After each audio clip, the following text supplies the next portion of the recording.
Assalamualaikum warahmatullahi wabarakatuh.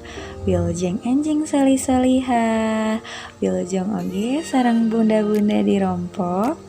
Mugia sadayana tetap aya dina lindungan Allah Subhanahu wa taala. Pendak deui sareng berista dina pangajaran bahasa Sunda pangajaran 2. Sate acan urang diajar, hayu urang ngadoa. Bismillahirrahmanirrahim. Raditu billahi rabba wa bil islami dina wa bi Muhammadin nabiyya wa rasula.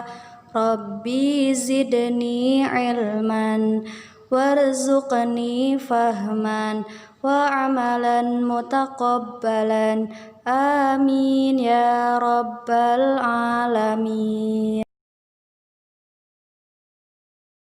Alhamdulillah, dinten ayeuna Ibu bade ngajelaskeun ngeunaan tanda baca koma sareng rarangken tukang.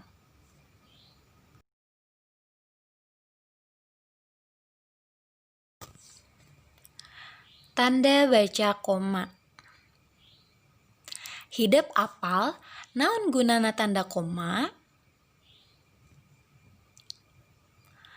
Gunana tanda koma nyaeta kahiji tanda baca koma dipake jeung misahkeun unsur barang, bilangan, jeung sajabana dina kalimah.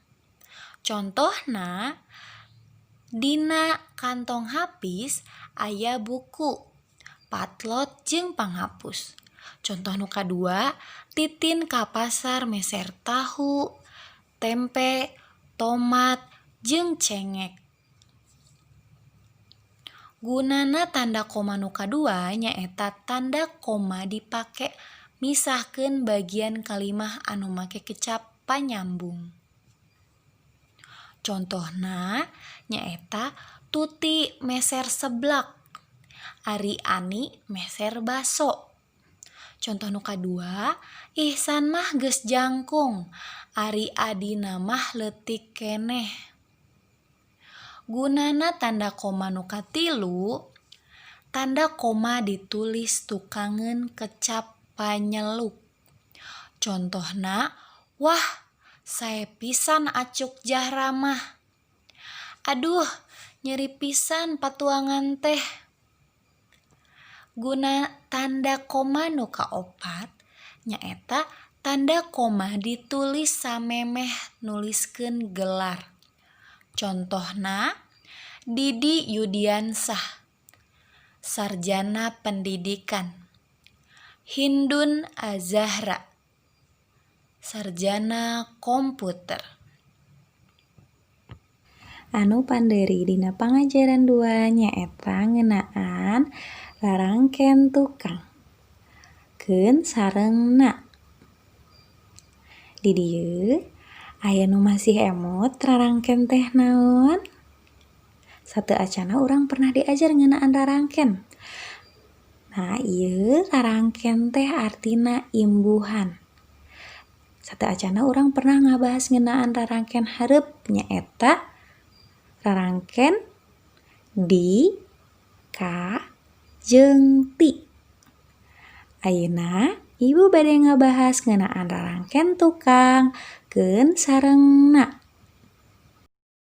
Perhatoskeun ku hideep dirompok ngeunaan rarangken tukang.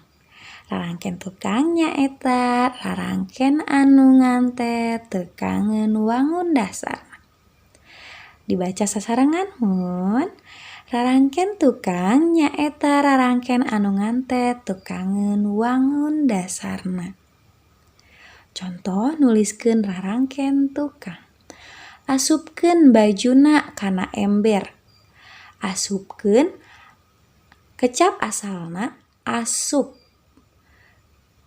Rarangken tukangna keun. Bajuna kecap asalna baju. Rarangken tukangna na. Kumaha?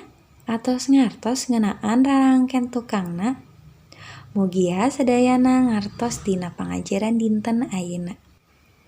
Alhamdulillah, pangajaran bahasa Sunda dinten ayeuna atos rengse. Tugasna nyaeta ngerjakeun halaman 18 sareng halaman 21. Tugasna teu kedah dipotokeun sareng teu kedah dikempelkeun. Emut ku hideuk pangajaran dinten ayeuna kanggo PTS Minggon Payun. Wassalamualaikum warahmatullahi wabarakatuh. Hatur nuhun.